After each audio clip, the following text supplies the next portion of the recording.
Welcome to the Goddess.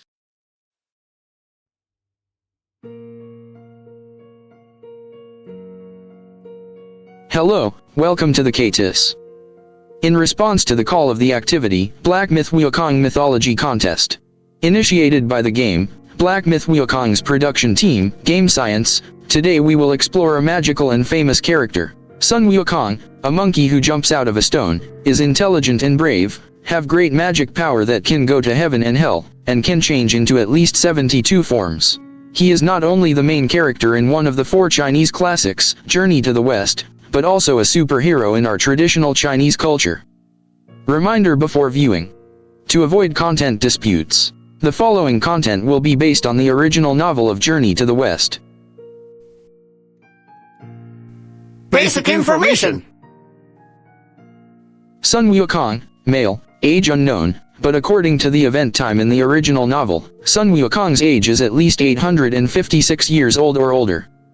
Also known as Sun Xingzhe, Mei Ho Wang, the Monkey King, Qi Tiandesheng, Dozhansheng Fo, the Winning Buddha, is the main character in the first romantic chapter-style long-form supernatural novel, Journey to the West, that can be verified in ancient China. Note: the earliest version of Journey to the West, seen today, is the newly engraved official edition of Journey to the West, published by Jinling, Shidetang, in the 20th year of Wanli, in the Ming Dynasty, 1592 AD, without the author's name. Lu Sun, Dong Zobin, and others finally determined this book as Wu Chengen's original work, based on the record of Wu Chengen's Journey to the West in the Huayan Prefecture records. Sun-Wukong is a monkey born from a stone. The most common image is a golden monkey, with golden hair, golden eyes, and a golden head hoop. He wears a cotton cloth straight robe, a tiger skin skirt tied around his waist, holds a golden hoop staff in his hand, and wears suede boots. Although he is a monkey by race, he appears to be ugly and thin in the usual human measurement scale, with a height of less than 4 feet, according to ancient measurements. Sun-Wukong's height is about 133 centimeters lower, but he has extraordinary strength and wisdom, as well as excellent combat abilities. Birth and early life. The journey of Sun-Wukong is full of legendary colors. He was born on the Huaguo mountain in the Aolai Kingdom, Dongsheng Divine Continent in the Sapa world. He was conceived by a fairy stone, located on the ancestral vein of the 10 islands, and 3 peninsulas. The height and circumference of the stone correspond to the 24 chi, and the holes on it correspond to the 9 palaces and 8 trigrams, also known as 9 holes and 8 apertures. He is a stone monkey that jumped out of this stone.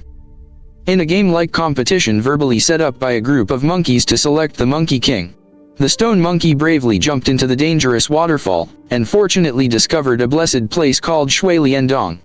Because he found the safe habitat for the monkeys known as Shui Liandong, and won the competition, the stone monkey was elected by the monkeys, and gained the title of Mei Ho Wang, becoming the Monkey King, supported by the monkeys of the Huaguo mountain. Living in Shui Liandong, he led his subjects to lead a long and carefree life in the Huaguo mountain. Education and cultivation. Later, in pursuit of immortality, he left Huaguo mountain, crossed the sea, and went through hardships to arrive at Lingtai Fangkan mountain in the He Nu Hai continent. There, in a fairy cave named Ziyu Sangzing Cave, he requested the mysterious immortal who dwelt there, Patriarch Suputi, as his master. Under the guidance of Patriarch Suputi, the Monkey King was given the Buddhist name, Sun-Wukong, and thus he possessed his own name. Under the tutelage of his master, Sun-Wukong studied the skill called Dapintian Xianju, that could grant immortality, as well as mastering other advanced skills, such as the 72 transformations and the somersault cloud. Borrowing treasures from the Lun Palace. After returning from Patriarch Suputi, Sun-Wukong went to the East Sea Lung Palace, a treasure trove, in search of suitable weapons to better protect his subjects. He obtained the weapon, Ruyi Jingbang, from the Four Seas Lung King, as well as a full set of epic divine equipment called Fong Wing Purple Gold Crown, Locked Gold Armor, and Doshi Step Cloud Shoes. With his mastery of superior magic skills, and possession of powerful weapons, and divine equipment, Sun-Wukong expanded his influence, and befriended powerful Gui kings from all over the world. He formed a sworn brotherhood with Bull King, Jiao King, Peng King, Lion Camel King, Macaque King, and Yu Marmoset King, totaling 7 brothers. At the age of 342, while sleeping drunk and unguarded, Sun-Wukong was taken by the ghostly officials on the pretext that his lifespan had come to an end, to the Netherworld Bureau of Justice, also known as the Difu, which was responsible for the rebirth of ghosts and the administration of immigration and household registration between the mortal world and the Netherworld. However, Sun-Wukong believed that his cultivation of the Dapintian Xianju had granted him immortality. Since he would not age, there was no possibility of his life expiring. He believed that the Difu had made a mistake in capturing him. Therefore, he created a commotion in the Difu, and destroyed the Book of Life and Death, which contained the names of himself and all the monkeys in the world. The Book of Life and Death was a ledger in the Difu, that managed the lifespan of all creatures. It was held by the deputy judges around Yamaking, the king of the Difu, and recorded the names of all humans and animals in the world, including their life expectancy. It was mainly used to control and calculate their lives and deaths, with all life information from birth to death recorded within. Sun-Wukong's destruction of the Book of Life and Death, regarding himself and the monkeys in the world, meant that their lifespans were no longer subject to the jurisdiction of the Difu. As long as they did not seek death, fall ill, or suffer fatal injuries, they could continue to live naturally as they aged. Note: the phrase, live naturally as they aged, is inferred based on my own understanding. It's not specifically described or shown in the original novel. If taken literally, Sun-Wukong's erasure of the Book of Life and Death only meant that he and the monkeys in the world would no longer die naturally. Whether their bodies would continue to age and decay without dying, is this an immortal curse where Your body will continue to age and decay endlessly, yet you will never die. was not specifically described or shown in the original story. I'm just sharing my understanding of the original story, and whether to adopt it is entirely up to the reader's personal preference. This act shocked the heavens, and the ruler of the heavenly kingdom, the Jade Emperor, intended to capture Sun-Wukong.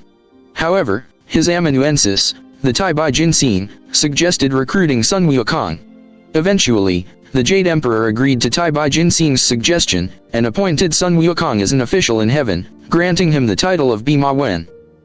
Bima Wen is a homonym of Bima Wen in Chinese, referring to a minor official in charge of horses. There were also many officials assisting him, such as supervisors, deputy supervisors, clerks, and attendants.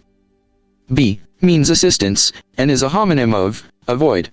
Wen means epidemic disease, and is a homonym of warm. In Journey to the West, Bima Wen was in charge of the imperial stables. There are 2 interpretations of Bima Wen. One is that in the Eastern Han Dynasty, people kept monkeys in the stables to effectively avoid horse epidemics, so monkeys were called Bima Wen. The other interpretation is that Bima Wen originated from an ancient folk legend and unconventional medicine recipe, where mixing monkey urine with horse urine and feeding it to horses could prevent horses from getting sick. Although Journey to the West is a mythological novel, the official positions mentioned involve the official system of the Ming Dynasty and are not entirely fictional. However, the Imperial Horse-Keeping Agency in the Ming Dynasty was first established in September of the Wu Yuan year, September 1366 AD, and was called the Yu Ma Si, a 5th-rank official position in charge of imperial horses. The intention behind Sun-Wukong's official position as Bima Wen was to illustrate that not only in the Ming Dynasty, but in any other dynasty's official system, there was no such position as Bima Wen. Combined with the content of the original novel, we can also know that Bima Wen, the official position held by Sun-Wukong, is the lowest and smallest official position, without rank and status. The havoc in heaven, and being imprisoned under the 5 Elements Mountain. After accidentally learning about the lowly position of Bima Wen, Sun-Wukong returned angrily to the Huaguo Mountain, due to dissatisfaction with the unfair treatment he received from the Heavenly Kingdom. Under the advice of his subordinates, he proclaimed himself as Qi Tian Desheng, meaning equal in lifespan with heaven, and seated alongside the immortals, aiming to gain more rights from the Heavenly Kingdom. When the Jade Emperor learned that Sun-Wukong had rebelled against the Heavenly Palace, he ordered Li Jing, the Heavenly King of the Pagoda, to send troops to suppress him. Sun-Wukong defeated the giant god of might, and Neza, the third prince of Li, forcing the Jade Emperor to appoint Sun-Wukong as the titular Qi Tiandisheng, under the advice of Tai Bai Jinxin.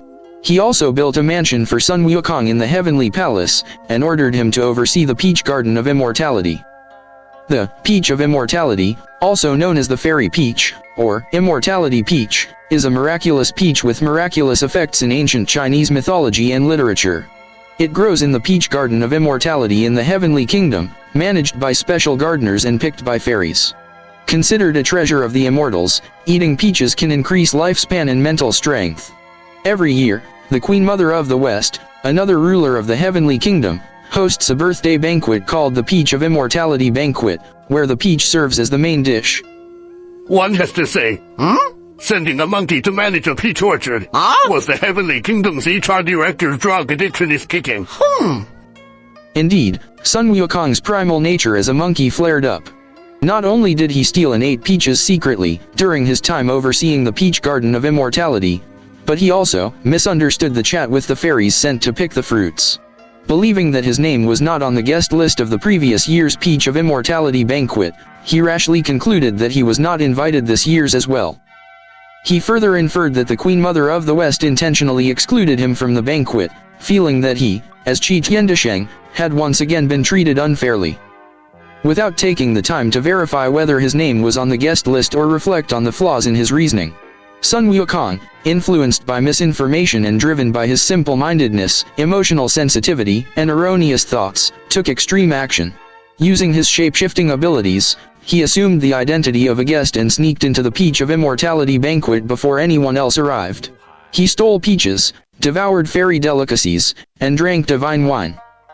After getting drunk, he mistakenly stumbled into the Doshui Palace, a royal-level private laboratory and residence, located in the Li Hentian Complex, the integrated center for medical, residential, educational, and research facilities at the highest point of the Heavenly Kingdom. There, he stole and ate the elixirs carefully crafted by the Taisheng Laojun, the director of the Doshui Palace, the chief pharmacist and inventor, as well as the chief military engineer of the Heavenly Kingdom, for the Imperial Elixir Exchange Conference known as the Danyuan Conference. Sun-Wukong's actions completely disrupted the Peach of Immortality banquet, which was also a birthday celebration for the Queen Mother of the West. Under Sun-Wukong's disruption, the Queen Mother of the West's birthday banquet ended in failure, and the Heavenly Kingdom lost face in front of the various immortals and immortals who had come to attend. However, Sun-Wukong gained a lot from this rampage. He consumed Lung, the Chinese dragon's liver, and Fong, the Chinese phoenix's marrow, along with various delicious delicacies. He ate numerous immortality peaches that could enhance his lifespan, and he ingested various elixirs with different effects, ranging from prolonging life to enhancing spiritual power. Notably, Sun-Wukong ate the 9 turns golden elixir, a top-tier scientific achievement, prepared by Taisheng Laojun, specifically for the Danyuan Conference and intended for the Jade Emperor. This elixir is extremely valuable and powerful.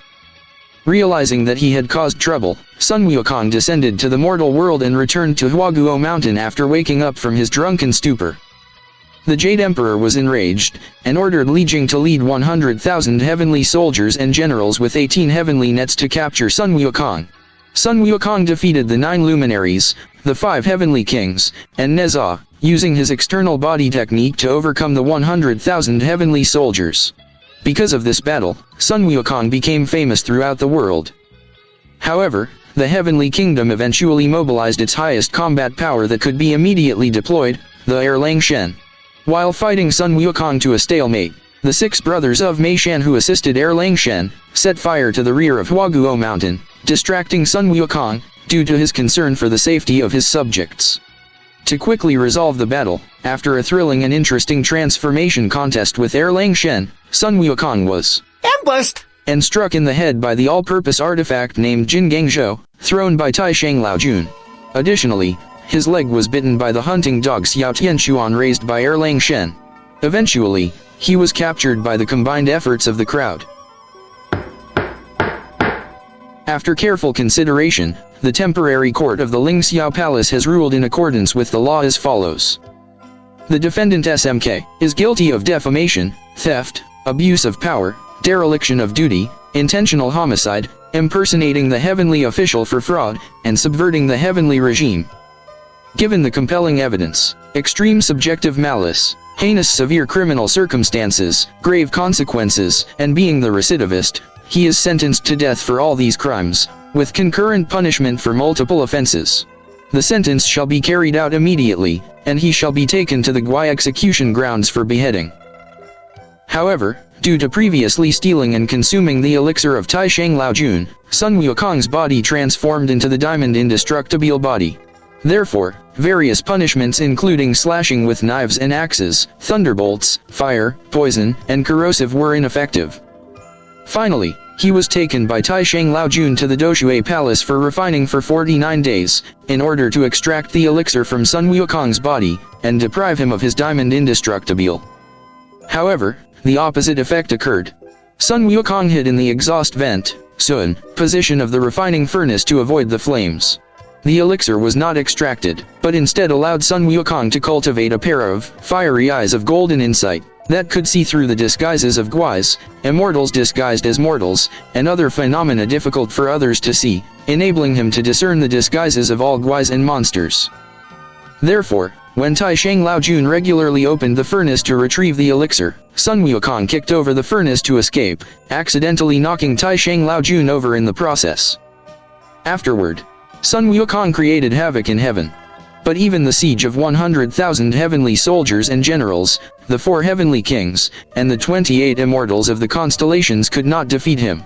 He engaged in fierce battles with the immortals of heaven, ultimately losing to the patriarch of the Western Paradise Buddhist realm, the Tathagata Buddha, in a wagering duel.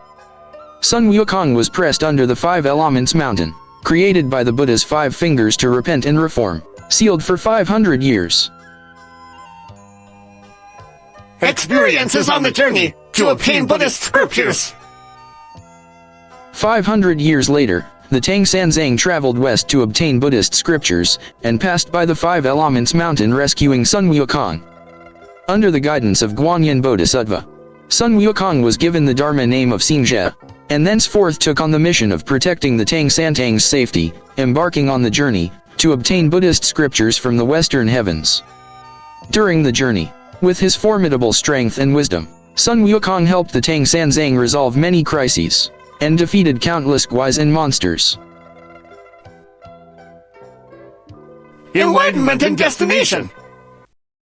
After enduring 81 trials and tribulations, Sun-Wukong, Tang Sanzang, Zhu Bieji, Shamunk, and the White Lung Horse finally arrived in the western heaven, and obtained the true Buddhist scriptures. After obtaining the true scriptures in the western heaven, Sun-Wukong was awarded the title of Dozhan Shengfo, due to his complete virtue and immense contributions, becoming a guardian deity in Buddhism. Personality traits. Sun-Wukong's personality embodies both mischievous and mischievous aspects, as well as bravery, combat prowess, and a sense of justice. He is competitive and enjoys receiving compliments, sometimes resulting in losses in battles due to carelessness. However, he also possesses profound loyalty and gratitude, especially towards his master, Tang Sanzang, whom he deeply respects. In the interpretation of later Chinese readers, Sun-Wukong is widely regarded as a figure with a strong rebellious spirit, daring to defy traditions, authority, and feudal hierarchical concepts. This trait is particularly prominent in the first 7 chapters of the original novel.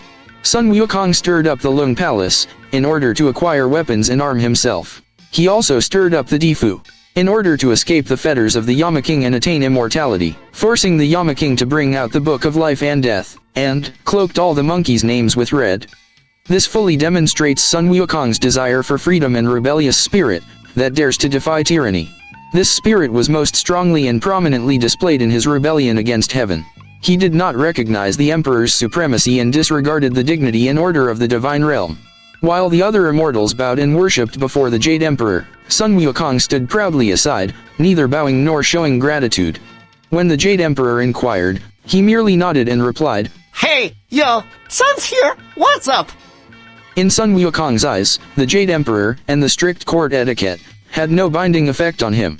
There was no inviolable heavenly court in his heart, and he could not tolerate others' disdain for him. Therefore, when he discovered that the title of Bima Wen was a deception, he immediately became enraged, took out the Ruyi Jinggu Bang from his ear, fought his way out of the south heavenly gate, returned to Huaguo mountain, raised the banner of Qi Tiandesheng, and confronted the heavenly court.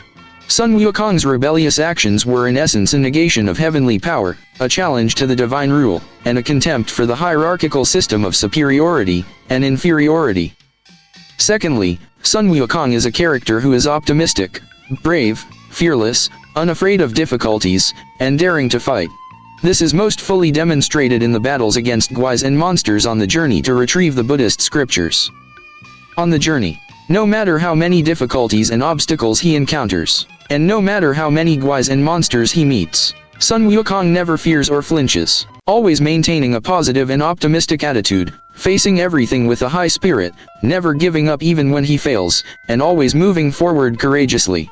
This is not only due to his superb skills, but also because of his firm belief in retrieving the Buddhist scriptures supporting him from behind. Only with the dual reinforcement of skills and beliefs did he possess the optimism to laugh in the face of adversity. Sun-Wukong is a character with a very clear sense of right and wrong. He helps the poor and needy, cares for the orphans and widows, hates evil, and eliminates harm for the people. Sun-Wukong's purpose in eliminating guais is not only to protect Tang Sanzang, but also to protect all living beings. Sun-Wukong stands up for justice and rescues people from disasters. Therefore, on the journey to retrieve the Buddhist scriptures, whenever Sun-Wukong hears of a guai, regardless of whether it hinders Tang Sanzang's journey west, he will resolutely capture it and eliminate it completely. Even when facing the most vicious guais and the greatest difficulties, he never retreats and always fights with high spirits to achieve victory. He may ascend to heaven or descend to Difu, to investigate the origin of the guai and devise a way to eliminate it, or transform into small insects, such as bees, worms, mosquitoes, etc., to sneak into the guai's cave to gather information, spy on them, steal treasures, and subdue the guai, or transform into the guai's relatives, friends, family members, or even small guais, using cunning words to deceive them. To defeat the guai, he finds ingenious ways, once even sneaking into the guai's stomach to cause chaos, forcing the guai to surrender. Even in life-threatening moments, Sun-Wukong never loses heart, maintaining a strong fighting spirit and engaging in relentless struggles with the guais. It is clear that Sun-Wukong indeed takes it as his mission to save people from suffering and eliminate guais. However, as a character in a novel written in ancient China, Sun-Wukong is also limited by the mainstream ideologies of that era, and feudal consciousness sometimes manifests in his mind. In chapter 72 of the original novel, when the 7 spider guais in the Pansi cave were bathing in the Zhougo spring, it was a good opportunity to capture all the guais at once. However, Sun-Wukong hesitated and refrained from action, fearing that it would tarnish his reputation. Due to the rigid teaching of men do not fight women, he was reluctant to attack female guais, especially those who were bathing, which led to many subsequent troubles. Sun-Wukong always wanted to become a high-ranking official, but always yielded to the pressure of the Buddha, and showed a strong sense of gratitude to Tang Sanzang. Sun-Wukong also liked fame, victory, and praise, which led to his being overconfident and not carefully examining the situation. In chapter 61 of the original novel, when in Flame Mountain, he was so overjoyed and carried away by his temporary victory, that he failed to be cautious and observe carefully. Therefore, he was tricked by the Bull King, who disguised as Zubiaji, and stole the Banjiao fan that he had just obtained from Princess Iron Fan, the Banjiao fan's owner. He also loved to tease Zubiaji regardless of the occasion, and in chapter 76 of the original novel, on the Shitwa Ridge, he almost put Zubiaji in a dangerous situation. Equipment, abilities, and magical items. Equipment. Sun-Wukong's equipment includes the Ruyi Jinggu Bang, Fongwing Purple Gold Crown, Locked Gold Armor, and Oshi Step Cloud Shoes. His abilities are extremely powerful, enabling him to easily confront the immortals of heaven. The Ruyi Jinggu Bang, also known as Ruyi Bang, Jinggu Bang, Dingai Shenzhen Ti, Ling Yang Bang, and Tianho Zhen Di Shenzhen, was crafted by Tai Shang Lao Jun in his furnace, from an extremely rare and sturdy mythical metal, called Juzhuanbing Ti. It was later obtained by De Yu, in the Chinese mythological story, and became the tool used to measure the depth of the sea, when Du harnessed the world-devastating floods. It was later stored in the seabed of the Lung Palace in the East Sea. When Sun-Wukong went to the Lung Palace in the East Sea to retrieve the treasure, the Lung King Aoguang gifted it to him, and from then on, the Ruyi Jingbang became Sun-Wukong's weapon. This magical staff can change its thickness and length according to the owner's will.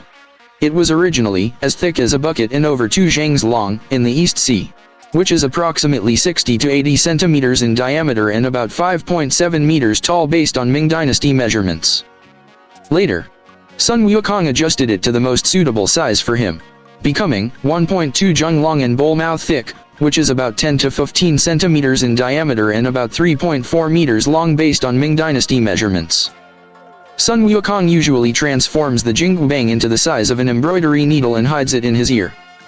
The 2 ends of the Jingbang are clasped by 2 golden hoops, and the middle section is a piece of black wrought iron, decorated with star and dipper patterns. Close to the hoops is a line of engraved characters, Ruyi Jingbang, weighing 13,500 jin, accompanied by intricate patterns and Feng'an Lung-shaped inscriptions. According to ancient measurements, the Ruyi Jingbang weighs approximately 6.75 tons. Note: this is not explicitly stated in the original novel, but it is rumored that 13,500 represents the total number of breaths taken by a person in a day.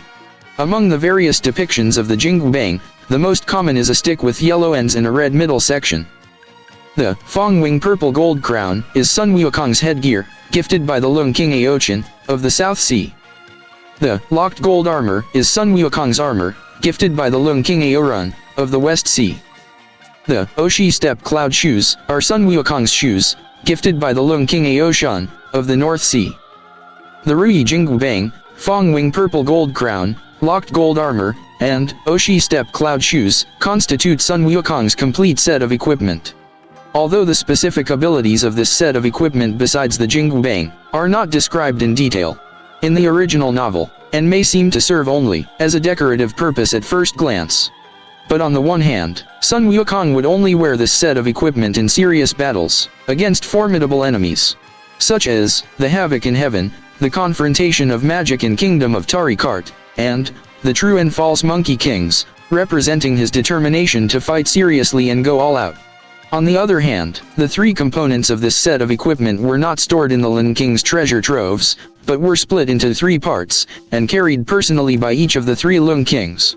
This explains why they were able to take it out of their pockets immediately, when Sun-Wukong demanded them. Furthermore, after Sun-Wukong left, they immediately went to the Heavenly Court to sue Sun-Wukong in an attempt to recover the equipment, which demonstrates the preciousness of this equipment.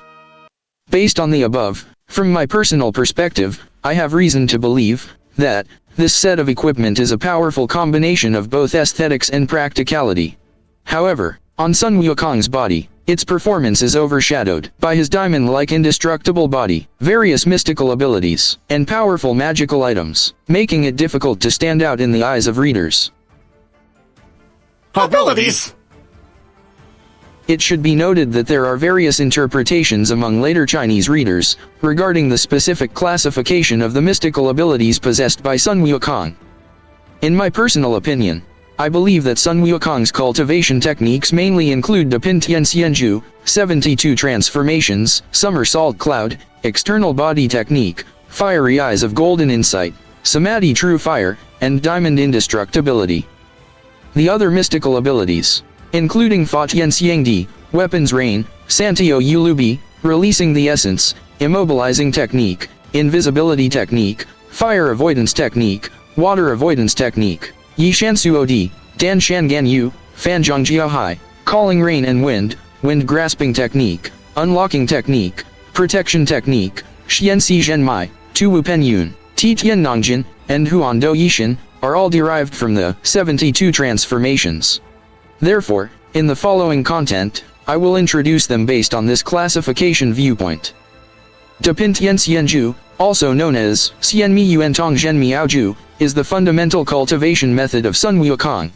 It can condense essence and vital energy, eliminate evil desires, and is the wonderful key to attain immortality through a transformation of body and soul.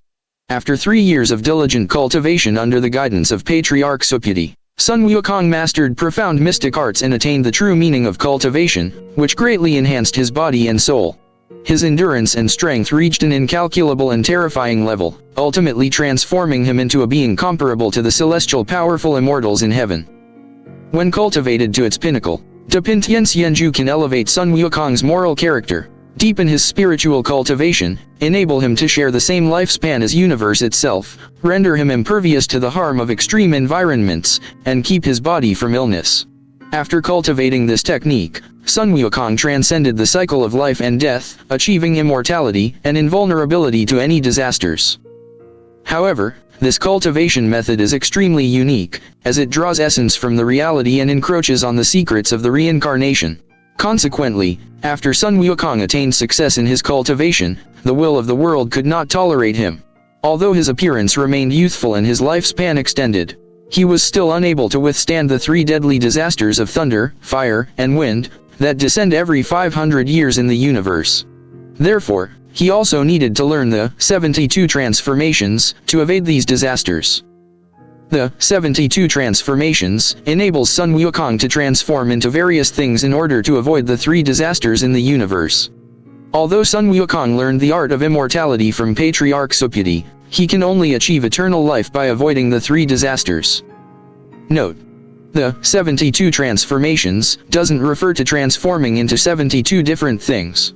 It's an imaginary number representing infinity in traditional Chinese culture, referring to an infinite number of abilities and transformations.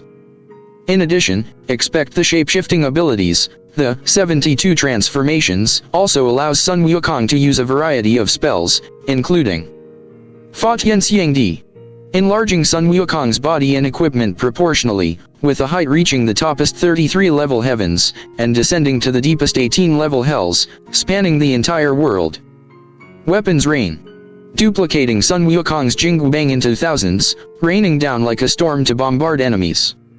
Santio Yulubi, transforming into 2 extra heads and 2 extra arms, duplicating the Jinggu Bang to form 3 heads, 6 arms, and 3 staffs, enabling all-round combat. Releasing the Essence, temporarily detaching the essence of the soul from the body, allowing it to travel to other places regardless of distance or terrain obstacles. Immobilizing Technique, immobilizing an opponent by chanting a mantra and pointing at them. If the release mantra is not chanted, the immobilized person will be unable to move for a day and night. Invisibility Technique, becoming invisible and undetectable, even to Erlang Shen, who has a third eye that can see through all the illusions. Fire Avoidance Technique, ignoring flames and avoiding being burned, by using one hand to wield the Jinggu Bang, while the other hand chants a mantra. Water Avoidance Technique, separating water currents with one hand chanting a mantra, while using the other hand to wield the Jinggu Bang, enabling free movement underwater. Yishansuo Di, teleporting oneself or others instantly over a very long distance. Dan Shangan Yu, this enables Sun-Wukong's strength to exceed his limits, allowing him to defy the laws of physics, and carry the immensely heavy Mount Sumeru and Mount Imei from Chinese mythology while still moving swiftly, as if he were carrying nothing at all. Fanzhong Jiahai, using the Jinggu Bang as a stirring rod, stirring up waves as ferocious as a tsunami in calm lakes and rivers.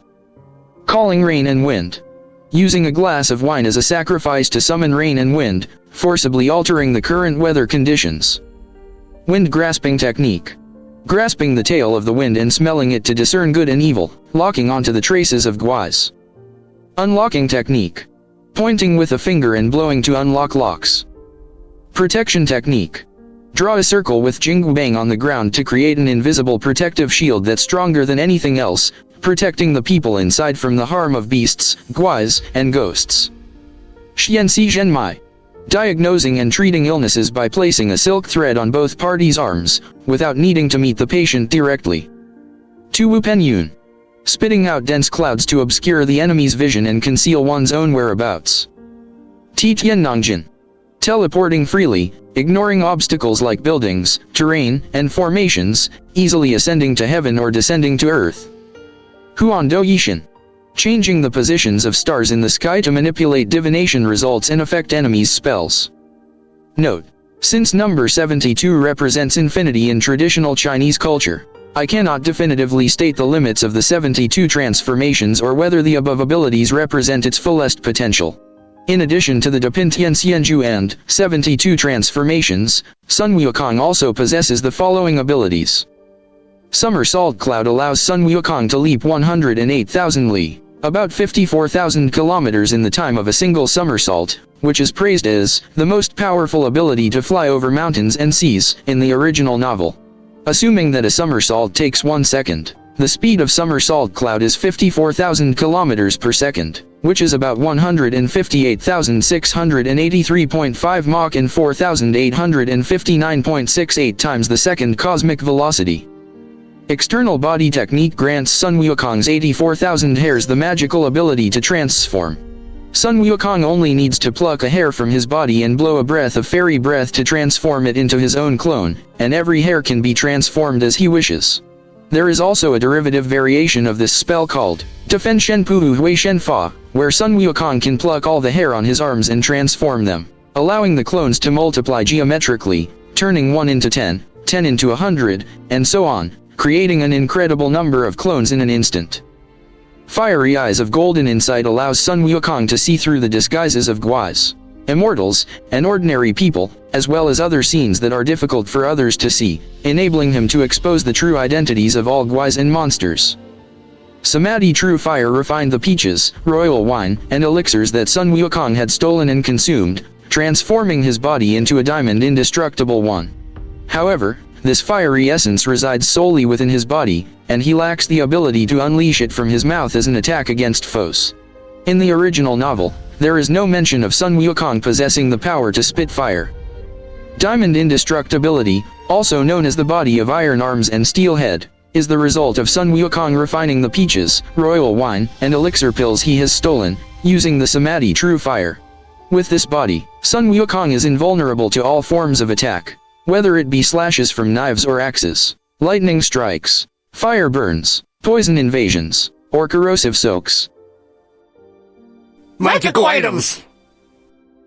Sun-Wukong used many magical items in the original novel Journey to the West, but 2 of them are exclusively his own and are the most well known by later Chinese readers: the sleepy bug, and the life-saving hair. The sleepy bug is a small insect that can put people to sleep. Sun-Wukong won it when playing games with the heavenly kings of Zhenjiang and Chiguo. The exact number is unknown, and it's usually kept on his waist. After being flicked onto someone's face, the sleepy bug will crawl into the other person's nostril and put them to sleep. Guais who know about the ability of the sleepy bug beforehand can remove it from their nostril before it takes effect to counter it.